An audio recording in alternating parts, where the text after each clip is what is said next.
Welcome back to Time with God series, Joyce Meyer's Everyday Life Bible Journey for Busy Moms. I'm WendyMichelle Thompson, and today we are reading Genesis chapter 26.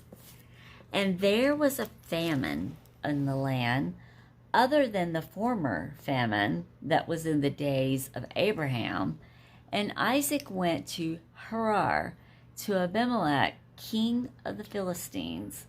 And the Lord appeared to him and said, "Do not go down to Egypt. Live in the land of which I will tell you. Dwell temporarily in this land, and I will be with you and will favor you with blessings.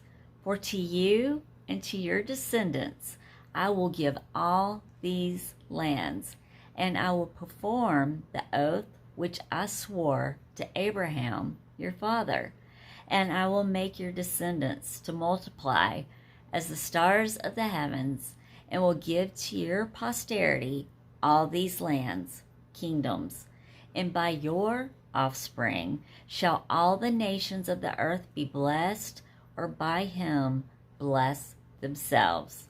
Verse 5, "For Abraham listened to and obeyed my voice, and kept my charge, my commands, my statutes, my laws." So Isaac stayed in Gerar. And the men of the place asked him about his wife, and he said, "She is my sister." Like father, like son. I had to say it. And he said, "She is my sister," for he was afraid to say, "She is my wife," thinking, lest the men of the place should kill me for Rebekah, because she is attractive and is beautiful to look upon. When he had been there a long time, Abimelech, king of the Philistines, looked out of a window and saw Isaac caressing Rebekah, his wife. And Abimelech called Isaac and said, "See here, she is certainly your wife. How did you dare say to me, 'She is my sister'?" And Isaac said to him, "Because I thought lest I die on account of her." Verse 10, "And Abimelech said, 'What is this you have done to us? One of the men might have easily lain with your wife, and you would have brought guilt and sin upon us.' Then Abimelech charged all his people, 'He who touches this man or his wife shall surely be put to death.' Then Isaac sowed seed in that land, and received in the same year 100 times as much as he had planted. And the Lord favored him with blessings. And the man became great and gained more and more, until he became very wealthy and distinguished. He owned flocks, herds, and a great supply of servants, and the Philistines envied him."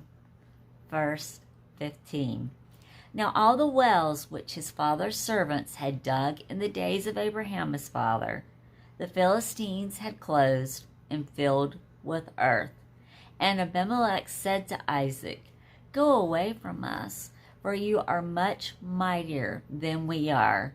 So Isaac went away from there and pitched his tent in the valley of Gerar and dwelt there. And Isaac dug again the wells of water which had been dug in the days of Abraham his father, for the Philistines had stopped them after the death of Abraham, and he gave them the names by which his father had called them. Now Isaac's servants dug in the valley and found there a well of living spring water." Verse 20, "And the herdsmen of Gerar quarreled with Isaac's herdsmen, saying, 'The water is ours.' And he named the well Esek, contention, because they quarreled with him. Then his servants dug another well, and they quarreled over that also. So he named it Sitnah, meaning enmity.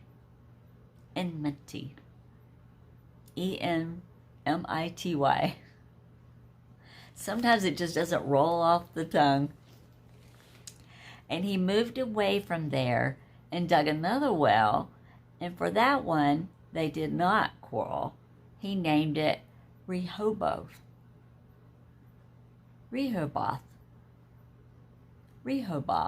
meaning room, saying, "For now the Lord has made room for us, and we shall be fruitful in the land."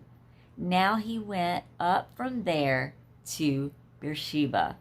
And the Lord appeared to him the same night and said, "I am the God of Abraham your father. Fear not, for I am with you and will favor you with blessings and multiply your descendants for the sake of my servant Abraham." Verse 25. And Isaac built an altar there and called on the name of the Lord and pitched his tent there. And there Isaac's servants were digging a well. Then Abimelech went to him from Gerar with Ahuzah, one of his friends, and Phicol, his army's commander. And Isaac said to him, "Why have you come to me, seeing that you hate me and have sent me away from you?" And they said, "We saw that the Lord was certainly with you, as we said, 'Let there be now an oath between us, carrying a curse with it to befall the one who breaks it, even between you and us, and let us make a covenant with you.'" Verse 29, "That you will do us no harm. Inasmuch as we have not touched you and have done nothing to you, nothing but good, and have sent you away in peace. You are now the blessed or favored of the Lord." Verse 30, "And he made them a formal dinner, and they ate and drank. And they rose up early in the morning and took oaths with a curse with one another. And Isaac sent them on their way, and they departed from him in peace. That same day, Isaac's servants came and told him about the well they had dug, saying, "We have found water." And he named the well Shibah. Therefore, the name of the city is Beersheba, well of the oath, to this day. Now Esau was 40 years old when he took as wife Judah, the daughter of Beri, the Hittite, and Basemath, the daughter of Elon, the Hittite. And they made life bitter and a grief of mind and spirit for Isaac and Rebekah, their parents-in-law. That concludes Genesis 26.